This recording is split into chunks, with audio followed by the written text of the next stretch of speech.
Tumesimama hivi mbele za Bwana, mbele za Mungu wa miungu, na kila mtu ameachilia moyo wake mbele za Bwana, na kuna kitu Jehova amefanya ndani yako, na hata sasa kuna kitu anatenda. Yuko hapa, yuko hapa Bwana wa Bwana,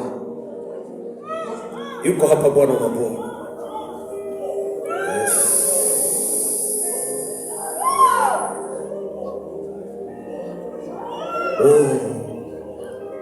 Naona nguvu kubwa kwa watu wengi. Kuna watu ambao kuna neema kubwa imekuja ndani ya maisha yao, lakini kuna watu wengine Mungu anataka watubu, watengeneze. Kuna kitu kama kiburi imejaa ndani. Kiburi, ondoa kiburi ya dunia hii, haikusaidii.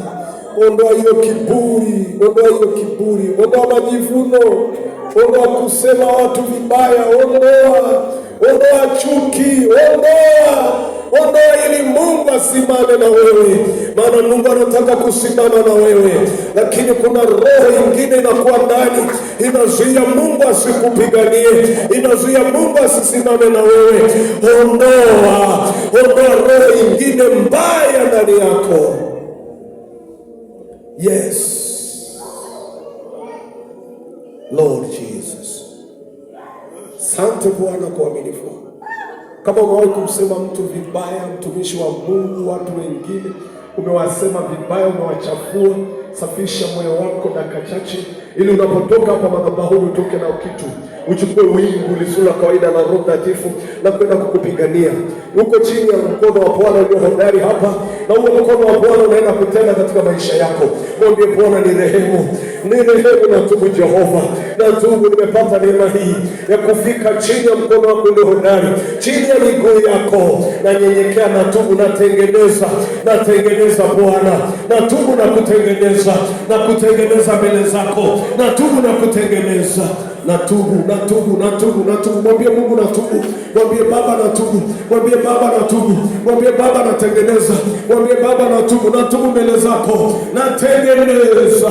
Natubu na kutengeneza kwa jina la Yesu Kristo. Ongea na Mungu, achilia moyo wako. Mungu yuko hapa. Yupo hapa.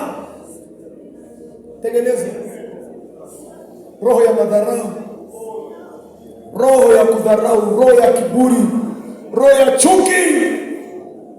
Tengeneza mbele za Bwana.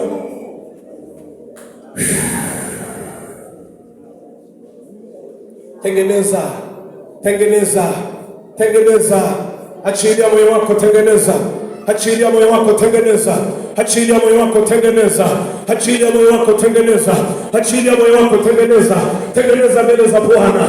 Achilia moyo wako, tengeneza mbele za Bwana wa Bwana. Achilia moyo wako.